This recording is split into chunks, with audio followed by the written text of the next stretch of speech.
Hello friends, आज हम करेंगे जीके के महत्वपूर्ण प्रश्नों को हल। क्वेश्चन नंबर 1 है, हेमिस पर्व मुख्य रूप से मनाया जाता है। हेमिस पर्व मुख्य रूप से कहाँ पर मनाया जाता है? क्वेश्चन में ऐसा पूछा गया है।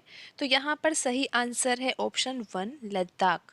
हेमिस पर्व मुख्य रूप से लद्दाख में मनाया जाता है। अब हम बढ़ते हैं अगले प्रश्न की ओर। अगला प्रश्न है यहाँ पर क्वेश्चन नंबर 2। प्रश्न में पूछा गया है कि 1971 के भारत पाक युद्ध के समय कौन सी पंचवर्षीय योजना भारत में चल रही थी? 1971 के भारत पाक युद्ध के समय कौन सी पंचवर्षीय योजना भारत में चल रही थी? तो इसका सही आंसर है ऑप्शन 4, चौथी पंचवर्षीय योजना। और आपको पता होना चाहिए कि चौथी पंचवर्षीय योजना का समय काल क्या था। 1969 से 1974 तक चौथी पंचवर्षीय योजना चली थी। अब हम बढ़ते हैं अगले प्रश्न की ओर। अगला प्रश्न है यहाँ पर क्वेश्चन नंबर 3। क्वेश्चन नंबर 3 है, गौनफ नृत्य किस राज्य का प्रसिद्ध लोक नृत्य है? Option 1 Bihar, option 2 Goa, option 3 Odisha, option 4 Uttar Pradesh. तो इसका सही आंसर है ऑप्शन 2 गोवा। अब हम बढ़ते हैं अगले प्रश्न की ओर। अगला प्रश्न है यहाँ पर क्वेश्चन नंबर 4। प्रश्न में पूछा गया है कि किसके पास भारत में बैंक नोट जारी करने का एकमात्र अधिकार है? ऑप्शन 1 प्रतिभूति बैंक, ऑप्शन 2 विश्व बैंक, ऑप्शन 3 भारतीय रिजर्व बैंक यानी कि आरबीआई, ऑप्शन 4 भारतीय स्टेट बैंक यानी कि एसबीआई। तो यहाँ पर पूछा गया है कि किस बैंक के पास नोट जारी करने का एकमात्र अधिकार है। तो इसका सही आंसर है ऑप्शन 3 भारतीय रिजर्व बैंक। अब हम बढ़ते हैं अगले प्रश्न की ओर। अगला प्रश्न है क्वेश्चन नंबर 5। प्रश्न में पूछा गया है कि निम्नलिखित में से क्या राष्ट्रपति पद की उम्मीदवारी के लिए एक आवश्यक योग्यता नहीं है? राष्ट्रपति पद की उम्मीदवारी के लिए आवश्यक योग्यता कौन सी नहीं है? तो ऑप्शन 1 में लिखा हुआ है कि लोकसभा के सदस्य के रूप में चुनाव के लिए योग्य। ये सही है, यहाँ पर ये आवश्यक योग्यता है।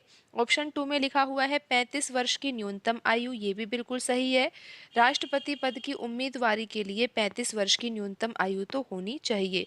ऑप्शन 3 में लिखा हुआ है भारत का नागरिक, तो ये भी आवश्यक योग्यता है।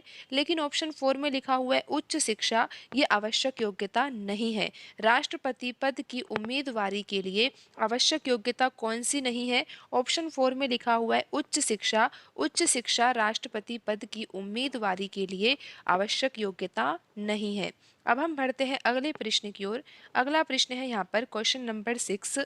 प्रश्न में पूछा है कि स्वदेशी आंदोलन का लोगों पर सबसे अधिक प्रभाव किस क्षेत्र में पड़ा? स्वदेशी आंदोलन का लोगों पर सबसे अधिक प्रभाव किस क्षेत्र में पड़ा? तो इसका सही आंसर है ऑप्शन 3 बंगाल। अब हम बढ़ते हैं अगले प्रश्न की ओर। अगला प्रश्न है क्वेश्चन नंबर 7। प्रश्न में पूछा है कि विश्व का सबसे लंबा लिखित संविधान किस देश का है?